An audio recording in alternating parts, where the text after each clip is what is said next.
Hello, this is Wenyao Cheng demonstrating week 8 for the CMS project.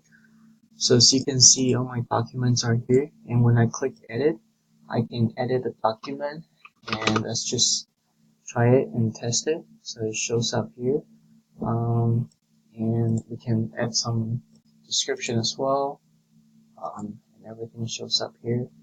And if we go to the context, we can click on either one of the contexts. We can new up a contact, and then it'll show up information that we need to put in. If we don't, it'll give us an error message.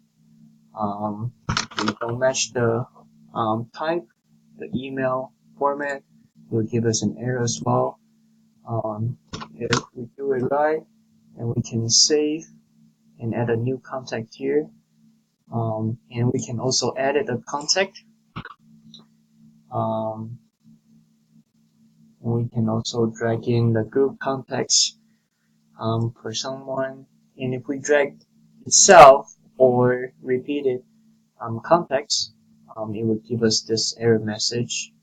And we can click cancel some of the context we want to add in a group, and then we save, and then it brings us to this page and shows the contact in the team.